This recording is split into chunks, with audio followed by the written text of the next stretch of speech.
Hello guys, in our last lecture we discussed about the solid states. In last lecture we complete our first chapter and now we are going to proceed to our next chapter, chapter number 2, solution. We are going to discuss about the properties of solution, what is solution, and actually the name of this chapter should be solution and its colligative property, because the basic point in this chapter is the colligative properties. Okay, this solution starts from the matter. What is meant by the matter? Matter is nothing but a small particle which has mass and which can occupy the space. Okay, we already understand or learn this concept in 11th standard. What is meant by the matter?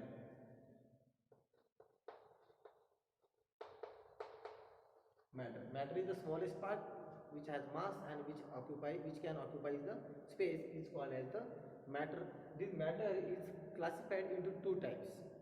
This matter is classified into two types, which are, first is our mixture and second is solution. First is our mixture and second is solution. Mixture and solution, these both are the two things of matters. ठीक है. हा म्हणजे आपण आता तुम्ही 12thला आले त्याच्यामुळे आपण इथून स्टार्ट करणार नाही. प्युअर सबस्टन्स इलिमेंट, मग कंपाऊंड नंतर मग सोल्युशन, बरोबर आहे. ते सगळं आपल्याला माहिती आहे. फक्त आता आपल्याला मॅटर नाही, मिक्सचर आणि सोल्युशन मधला डिफरन्स तो बघायचा आहे. difference we have to study the difference between mixture and solution. Mixture is non-homogeneous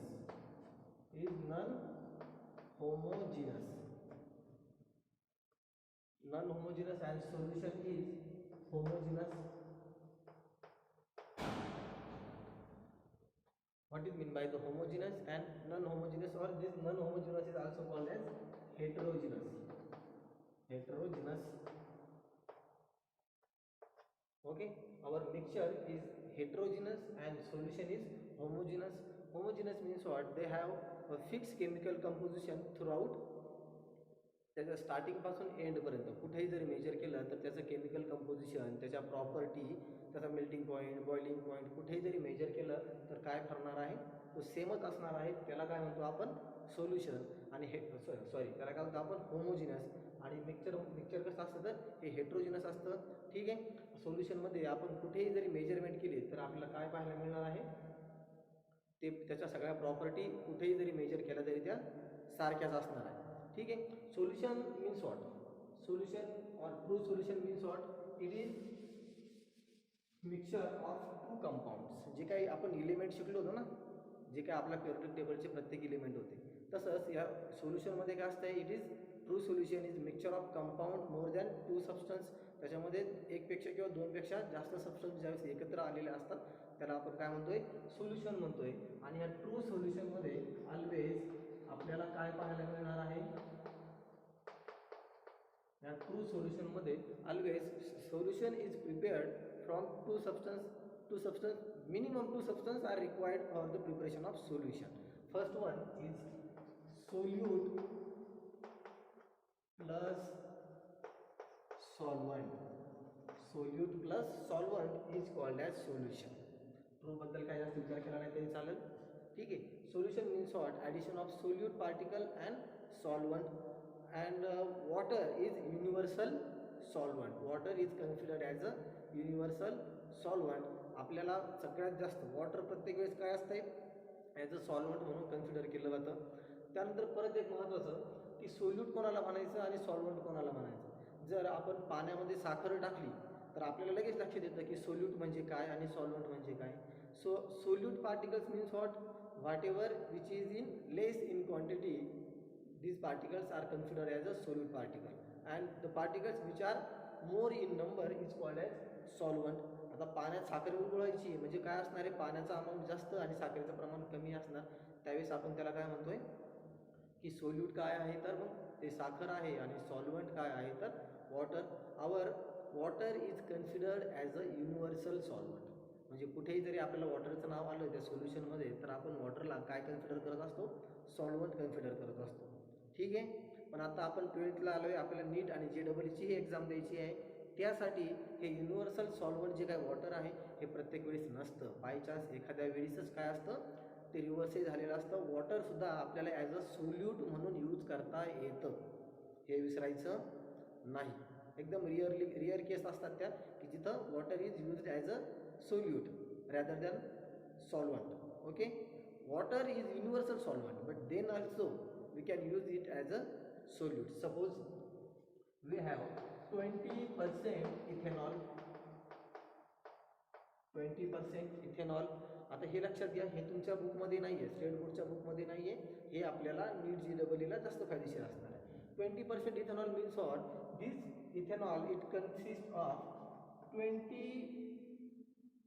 20% ethanol in 100 gram. In 100 gram of solution, total 100 ग्रॅमचं सोल्युशन आहे, त्यातलं 20% इथेनॉल आहे. Means what? 20 gram ethanol and 80 gram water. 20 gram ethanol and 80 gram water is present in the solution. But suppose they give us 80% ethanol, then what happen? Again in 100 gram of solution, same amount of solution, then what happen? 80 gram of water and 20 gram of ethanol. Now what happen?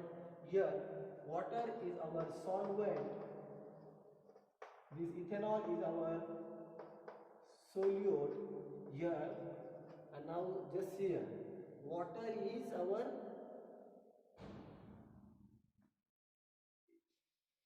Eighty percent ethanol आहे, म्हणजे 80% of ethanol आहे ना,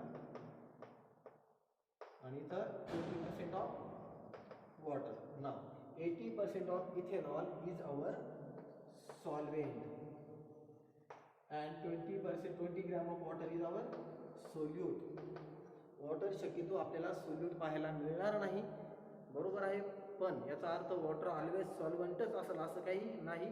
rear केसमध्ये water सुद्धा solute होऊ शकतं, हे विसरायचं नाही. हेच मला ह्या एक्झाम्पल म्हणून सांगायचं होतं. तुमच्या बुकमध्ये वॉटरला ॲज अ सोल्यूट कधीच ट्रीट केलेलं नाही आहे, because our state board consider that water is universal solvent but really water can also behave like solute. ठीक आहे. आता यातून अजून एक कळलं आपल्याला की बऱ्याच वेळा आपल्या एक 9वी 10वीला आपल्याला आपल्या शिक्षकांनी सांगितलेलं असतं की जो लिक्विड स्टेटमध्ये आहे तो सॉल्वंट आणि जो सॉलिड स्टेटमध्ये आहे तो सोल्यूट. जसं पाणी आणि साखर, पाणी आणि मीठ, पाणी म्हटलं की लगेच सॉल्वंट आणि साखर म्हटलं की लगेच तो सोल्यूट. पण प्रत्येक वेळेस तसं नसतं. जो लिक्विडमध्ये आहे तो सॉल्वंटच असेल असं काही नाही. ज्याचं अमाऊंट जास्त असतं तो सॉल्वंट असतो. याच्यासाठी बऱ्याचशा कंडिशन आहेत, त्यासाठी आपल्याला सगळ्या कंडिशन चेक कराव्या लागतात. whose amount is maximum if treated as solvent and whose amount is minimum if treated as solute. Here 20 gram ethanol, less amount, that's why it is treated as solute. Here 20 gram of water, that's why this water is treated as solute. And last thing about this solution, whatever the phase of solution, we have to just check this phase, and now we have to check the phase of solute and solvent. First we have to check the phase of or state of solution, solid, liquid or gases. Then we have to just check the phase of solute and solvent. त्या सॉल्युशनची जी state आहे ती state ज्याची असेल solute किंवा solvent, त्यात जे काही ए किंवा बी असेल, जे काही दोन असतील, सोल्युशनची स्टेट जी आहे ती स्टेट इकडे ज्याची आहे ना ए बी, तो सॉल्वंट. आले लक्षात? कारण सॉल्वंटची जी स्टेट असते तीच स्टेट सोल्युशनला मिळत असते. सॉल्वंटची जी स्टेट असते physical state, solid, liquid, gas, तीच स्टेट आपल्या सोल्युशनला मिळत असते. हे पण विसरायचं नाही. सोल्युशन कोण असतो? सोल्युशनची फेज आणि सॉल्वंटची फेज ही सेमच असते. ठीक आहे. याच्यावरून तुम्हाला आता समजेल की फक्त लिक्विड दिसला आहे म्हणजे तो सॉल्वंट आहे असं प्रत्येक वेळेस नसतं. आपल्याला चेक करावं लागणार आहे की सोल्युशनची फेज काय आहे. ठीक आहे. Okay, it's all about our solution, solute and solvent. Okay.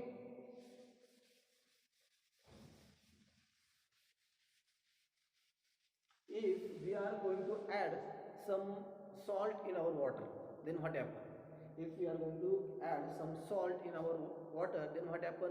The salt get dissolved in water. Okay, this salt gets dissolved in water. But what happen if we again adding and adding, and after addition of salt, what happen? This water is incapable of to dissolve this salt. त्या पाण्यामध्ये आता मात्र तेवढी क्षमता नाही आहे की ती ते बाहेरून आलेले अजून जे काही सॉल्ट येते त्याला ते डिझॉल्व करू शकेल. मग ती जी काही कंडिशन आहे त्या कंडिशनला म्हटलं जातं सुपर सॅच्युरेटेड सोल्युशन. त्याला काय म्हटलं जातं? Super saturated solution. Okay, super saturated solution means what? Maximum amount of solute particle dissolve in our solvent. This state is called as super saturation condition, and here equilibrium is also occur. Here equilibrium is also occur. Suppose our solute plus solvent, it gives solution.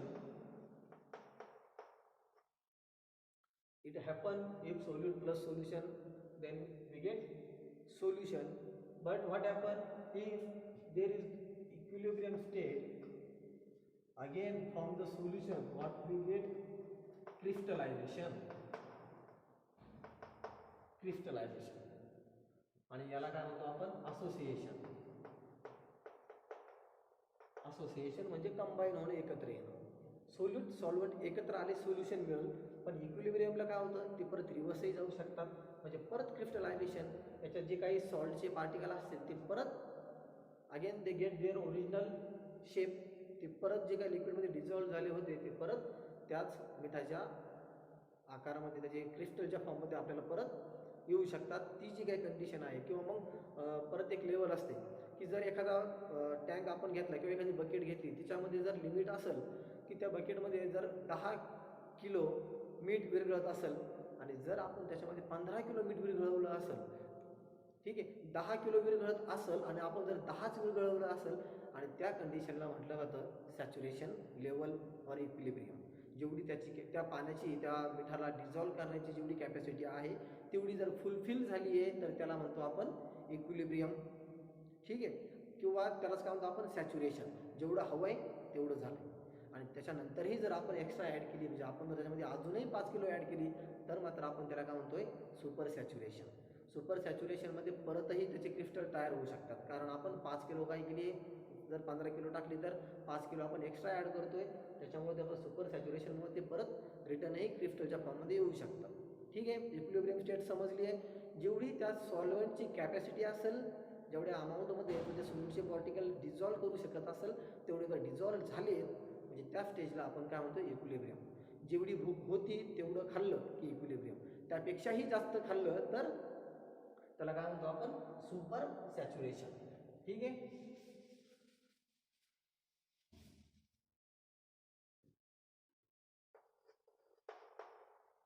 Solubility.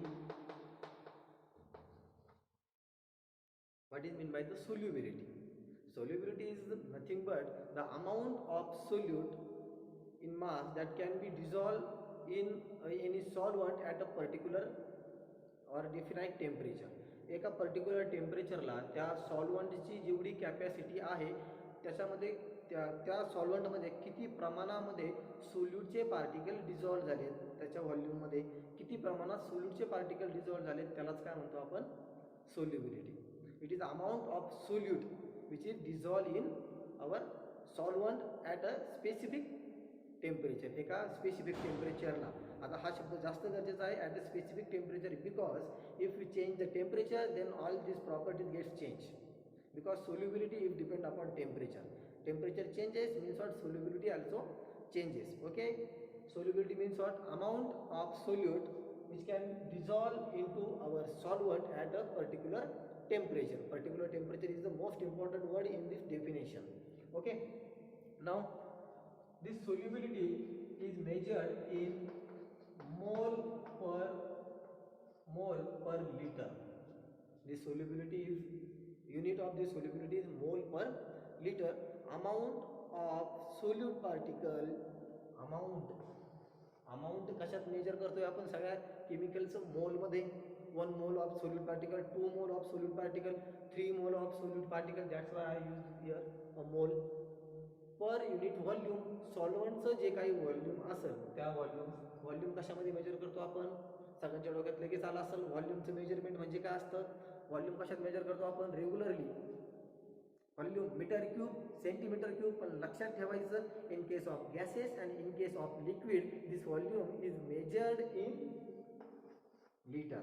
In case of liquid and in case of gases this volume is measured in liquid. That's why I use here liquid. Mole per liter. याला आपण दुसऱ्या पद्धतीने कसं लिहितो? मोल litre. त्याच्यावरती inverse लिहितो, म्हणजे याचं प्रोनाउन्सिएशन आपण काय करतो? Mole per litre.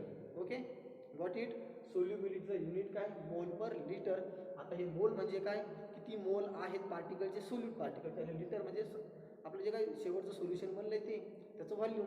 एवढ्या लिटरमध्ये किती मोल आहेत त्यालाच म्हणतो आपण सोल्युबिलिटी. ठीक आहे. Then now we have to study, or this part is our basic part. Now we have to study the main part of this chapter, factors affecting solubility. Factors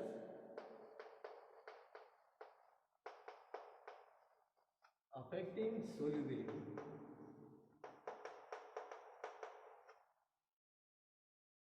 What are the factors which affect the solubility? Suppose जर आपण solubility check करायची, पाण्यामध्ये मीठ टाकलं, विरघळलं, होणार soluble आहे ते विरघळणार. किंवा मग solubility depends upon time also. Suppose आपण जर त्याच पाण्यामध्ये, तेवढ्याच पाण्यात त्या मिठाऐवजी जर दगड टाकला तर, स्टोन टाकला तर, तो स्टोन त्या पाण्यामध्ये डिझॉल्व्ह होईल का? नाही. Means what? This solubility is depend upon solute particles. What is our solute particles? This solubility is depend on these solute particles. सोल्यूटचे पार्टिकल चेंज झाले तर सोल्युबिलिटी चेंज होणार आहे. बरोबर आहे. मीठ असेल तर लवकर विरघळल किंवा जास्त प्रमाणात विरघळल. तेच जर दगड टाकले तर ते विरघळणार, त्याला हजारो वर्ष जातील, त्यावेळेस ते विरघळतील. बरोबर ना? तसंच आहे. Means what? This solubility is depend upon solute, solvent, temperature, pressure. Temperature प्रेशरवरती ही देखील हे डिपेंड आहे. ठीक आहे. जर आपण त्या पाण्याऐवजी जर आपण गम घेतला, गम म्हणजे लिक्विड डिंक, तो गम घेतला आणि गममध्ये साखर विरघळवतोय, तर ती साखर लवकर विरघळेल का? नाही. आता यामध्ये जर तो गम आणि शुगर याच्यामध्ये हे करायला सॉल्व्हंट, तो गम राहील. इथं गम काय झालं, आता आपला लिक्विडच्या फॉर्ममध्ये आहे. ठीक आहे. पण त्याच्यामध्ये लवकर सोल्युबल होणार नाही आहे, किंवा झाला तरी सोल्युबिलिटी कमी असणार. आले लक्षात? That's why solubility if depend upon solute, particles of solute, solvent, temperature, pressure. Okay, got it? Now it's also depend on nature of solute and solvent particles. Okay, it's first type, nature of solute and solvent particles.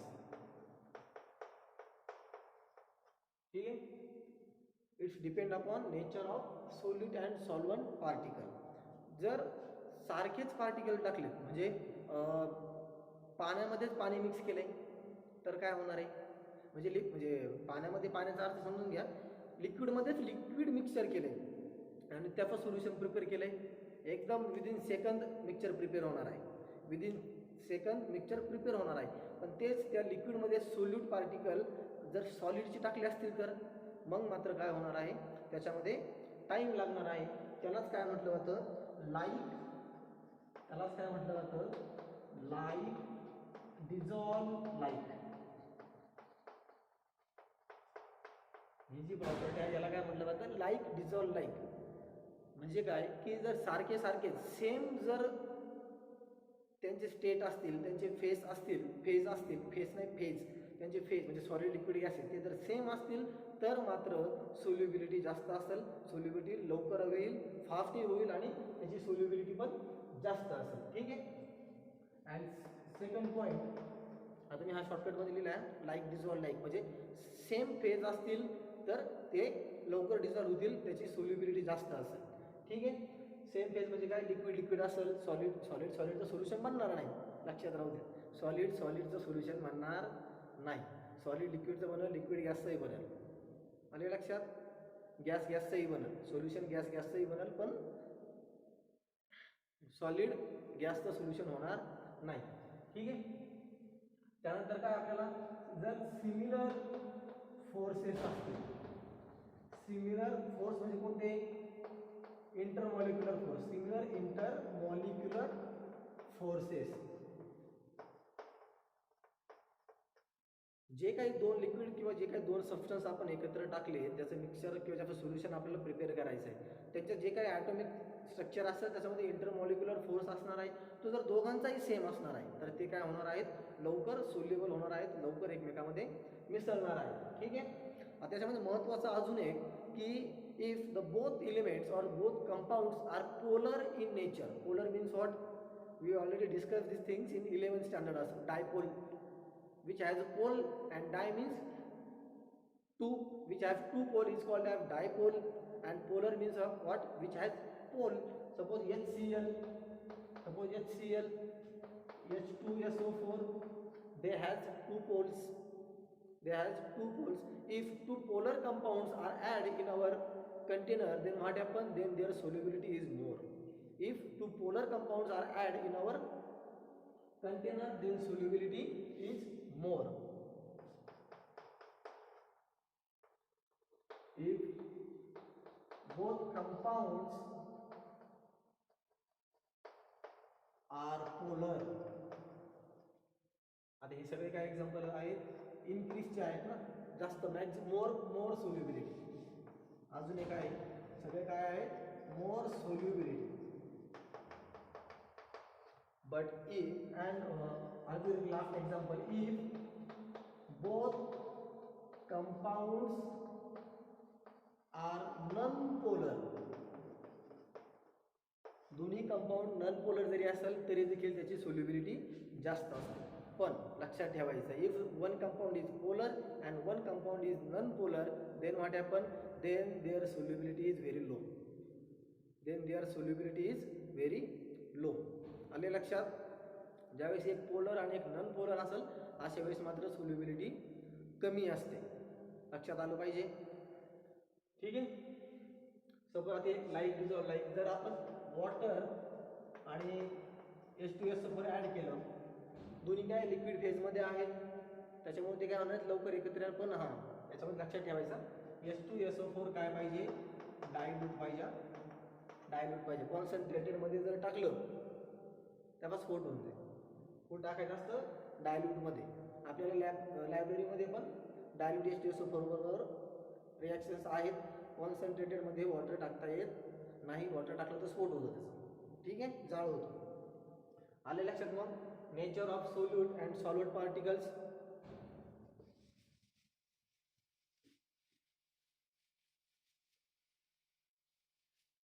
Now next point is temperature. Second point is temperature. सांगा, if temperature increases then solubility increases. जर normal पाण्यामध्ये साखर विरघळवत आहे, normal room टेम्परेचरचं water घेतलंय आणि त्याच्यामध्ये साखर विरघळवतोय, त्याच्यात जेवढी साखर विरघळत आणि ते तेवढ्याच अमाऊंटमध्ये पाणी गरम करून त्याच्यात साखर विरघळवत आहे, कशात जास्त साखर विरघळणार आहे आणि कशात जास्त फास्ट साखर विरघळली जाईल, तर त्या गरम पाण्यामध्ये जास्त लवकर विरघळली जाईल. Means what, if temperature increases solubility also gets increase. ठीक आहे, लक्षात आलं आहे. जर जसं आपण गुलाबजामुन ठेवण्यासाठी हे करतो ना, पाक करतो ना, जर नॉर्मल वॉटरचा जर पाक करायचा ठरवला तर होईल का? नॉर्मल रूम टेम्परेचरचं वॉटर आहे नाही, त्याच्यामध्ये नंतर साखर विरघळवायचीच बंद होऊन जाते. म्हणून आपण काय करतो, त्याला हीटिंग करतो, वॉटरचं बॉइलिंग करतो. That's why what happen, temperature increases and due to this the solubility of this water also gets increases. Solubility increases means what, amount of solute particles get increases. त्याच्यामध्ये जे काही सोल्यूटचे पार्टिकल आहे त्याचा amount by default वाढलं जातं.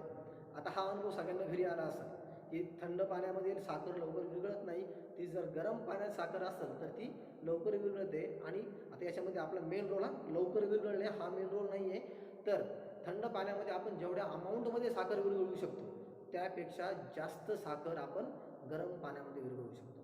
गरम पाण्याची क्षमता शुगरला स्वतःमध्ये डिझॉल्व करून घेण्याची जास्त आहे. जास्त शुगर त्या गरम पाण्यामध्ये बसणार आहे. ठीक आहे. And it's also directly proportional to the enthalpy. It's also directly proportional to the enthalpy. This word is important in our 12th chemistry. Enthalpy ह्या चॅप्टरमध्ये नाही, ह्या चॅप्टरमध्ये फक्त एकच लक्षात घ्या, enthalpy is term related to the temperature. तसं enthalpy खूप मोठा चॅप्टर आहे. आपल्याला थर्मोडायनॅमिक्स आहे चॅप्टर, नेक्स्ट आहे आपल्याला. तो सगळा या एन्थॅल्पी एकाच वर्डवरती बनला आहे. ठीक आहे. आता फक्त काय लक्षात ठेवा, टेम्परेचर आणि एन्थॅल्पी एकमेकाला करस्पॉन्डिंग आहे. ठीक आहे. म्हणजे काय, temperature is directly proportional to the solubility. ठीक आहे. पाणी जर गरम केलं तर त्याची साखरेला डिझॉल्व करण्याची कॅपॅसिटी वाढते. That's why temperature is directly proportional to the solubility.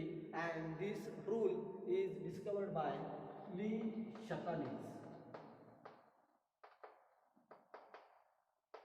Lee Chatelier, स्पेलिंगसाठी ली चाटेलियर असंही म्हटलं तरी चालेल, कारण शतालिसवरनं ली शतालिस प्रिन्सिपल त्याने चांगला शोध लावला आहे. Temperature is directly proportional to the solubility. Temperature वाढलं, सोल्युबिलिटी वाढली. टेम्परेचर कमी, सोल्युबिलिटी कमी.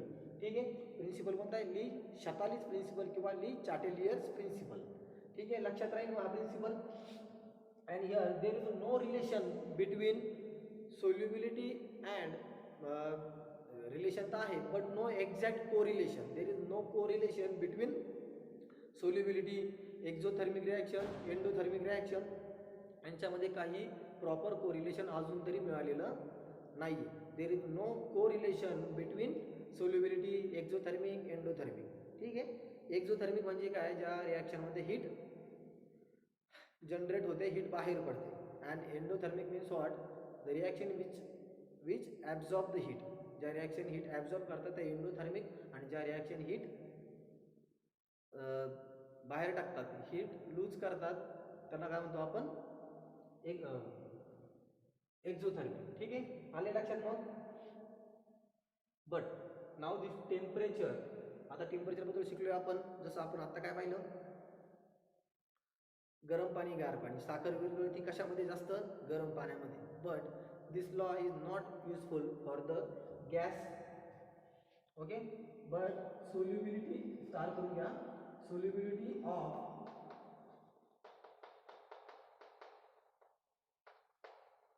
Gas in liquid. Solubility of gas in liquid. आता हे जे काय चालले ते लिक्विड लिक्विड लिक्विड सॉलिड, बरोबर ना. हा प्रिन्सिपल कशासाठी यूज करतोय, लिक्विड सॉलिडसाठी. कशासाठी यूज करतोय, कोणतरी ब्रॅकेटमध्ये दिलं तरी चालेल ना, लिक्विड सॉलिड हे जिथं असेल तिथं. आता इथं काय आहे, गॅस लिक्विड आहे. गॅस लिक्विडसाठी हा प्रिन्सिपल यूज पडत नाही, तर हा डायरेक्ट त्याचा अपोजिट असतो. Solubility is inversely proportional to the temperature. This solubility is inversely proportional to the temperature. म्हणजे काय, टेम्परेचर वाढलं की सोल्युबल होण्याची प्रॉपर्टी कमी होणार. आता लक्षात घ्या, जर काही गॅसचे मॉलिक्यूल आहेत ते जर आपल्या लिक्विडमध्ये आतमध्ये आले, त्याचं सोल्युशन प्रिपेअर झाले, ठीक आहे, आणि आपण त्याला हीट दिली, काय होईल, हीट दिल्यामुळं ते गॅसचे मॉलिक्यूल परत निघून जातील. बरोबर आहे. हीट दिल्यामुळं काय होणार आहे, गॅसचे मॉलिक्यूल परत निघून जातील. म्हणजे सोल्युबिलिटी काय झाली, सोल्युबिलिटी काय झाली, कमी झाली. आता gas and liquid, in this case gas is nothing but our solute particles and liquid is nothing but our solvent particles. If we add some gas particles into our liquid, then what happens, the solution is prepared. If and त्याचं ज्यावेळेस solution बनतं ना, त्यावेळेस तो गॅसचे जे particle असतात ते त्याचं कंडेन्सेशन होतं. कंडेन्सेशन मीन्स व्हॉट, कंडेन्सेट होणं म्हणजे काय, की गॅसेसमधनं त्याचं लिक्विडमध्ये कन्व्हर्जन होतं. त्याला थंडावा मिळतो, त्याच्यामुळे ते गॅसेसमधनं लिक्विडमध्ये कन्व्हर्ट होतात. पण ज्यावेळेस आपण त्याला परत हीट देणार आहोत त्यावेळेस मात्र काय घडणार आहे, due to this external heat what happen, this gases molecule again get evaporates and they thrown out from our container, त्या कंटेनरमधून ते परत बाहेर निघून जातील आणि ते जर परत बाहेर गेले तर त्याची सोल्युबिलिटी काय झालेली असणार आहे, कमी झालेली असणार आहे. हाच आपला मोठो आहे याच्यामधला की काय, ही जो काही रूल आहे solubility directly proportional to the temperature, it's only apply for the liquid and solid solution, and solubility is inversely proportional to the temperature. This rule is applied for, we have to apply for the solubility of gas in liquid. लक्षात आलंय, ज्यावेळेस gas लिक्विडमध्ये soluble असणार आहे, तो gas त्या पाण्यात विरघळला आहे म्हणजे काय, त्या गॅसचं कंडेन्सेशन झालं ना. म्हणजे जसं पाणी गरम केलं तर काय होतं, त्याच्या स्टीम, त्याच्या वाफा होतात. हीट मिळाल्यामुळं त्याचं स्टीममध्ये गॅसेसमध्ये कन्व्हर्जन झाले. If we remove this heat, then what happen, these gases again gets converted into liquid phase. मग या सोल्युशनमध्ये तेच घडतं. these gases solute particles get condensed and they get added into our solvent particle. That's why solution is prepared. And if we again add some heat to our container, then what happen, this solute particle again gets heat and they get evaporates. ते परत इव्हॅपोरेट्स होतील आणि त्या कंटेनरमधनं निघून जातील. कंटेनरमधले जर सोल्यूटचे particle निघून गेले तर त्याची सोल्युबिलिटी काय झालेली असते, कमी झालेली असते. आणि लक्षात, that's why solubility is inversely proportional to the temperature. लक्षात आले, दोघांसाठी वेगवेगळ्या कंडिशन्स आहेत, दोन्ही लक्षात आले असतील.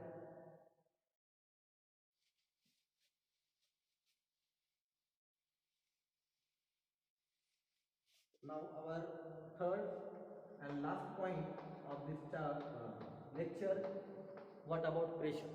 ह्या सगळ्या गोष्टी प्रेशरमध्ये कशा लागू पडतात. ठीक आहे, रूल याच्यासाठी सोपा आहे. Pressure directly proportional to the solubility, directly proportional to the solubility. आता हा रूल सॉलिडसाठी उपयोगी पडणार नाही. महत्त्वाचं, प्रेशर हा कशाचा वाढू शकतो. प्रेशर वाढणं म्हणजे कशामध्ये असतं, आपल्या गॅसेसमध्ये असतं. लिक्विड आणि सॉलिड हे दोन्ही काय असतात, इनकम्प्रेसिबल, ते कंप्रेस होत नाही. प्रेशर वाढवणं म्हणजे काय, प्रेशर वाढवणं म्हणजे त्याला कंप्रेस करावं लागणार आहे, बरोबर आहे.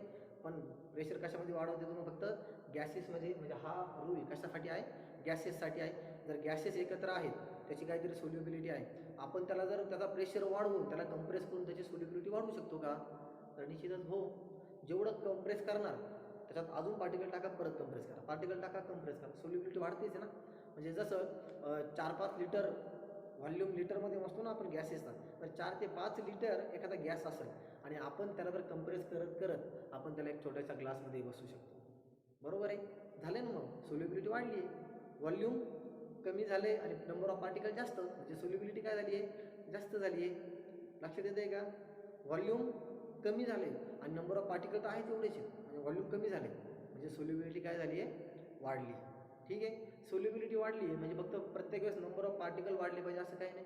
कधी कधी व्हॉल्यूम कमी झाले पण नंबर ऑफ पार्टिकल तेवढेच आहेत, तर सोल्युबिलिटी काय झाली आहे, वाढली आहे. सपोज जे मी तुम्हाला आता वॉटर, आता हे कळलं आहे का प्रेशरचं, pressure is directly proportional to the solubility. Pressure वाढला, सोल्युबिलिटी वाढली. ठीक आहे, जसं आता आपल्या घरामध्ये जो LPG असतो ना, लिक्विफाईड पेट्रोलियम गॅस, तो गॅस असतो. पण तो गॅस असतो का टाकीमध्ये जोपर्यंत आहे तोपर्यंत तो लिक्विड असतो, कारण तो कंप्रेस करून बसवला आहे. ठीक आहे, तेवढ्या टाकीमध्ये 15 litre, 16 litre, 20 litre gas compress करून बसवला जातो, तेवढं लिक्विड असतं. तेवढं असू शकतं का, ते नाही. ठीक आहे, थांबूया मग आपण आज. आपलं आजचं लेक्चर इथंच थांबूया आणि पुढच्या लेक्चरला उद्या स्टार्ट करूया.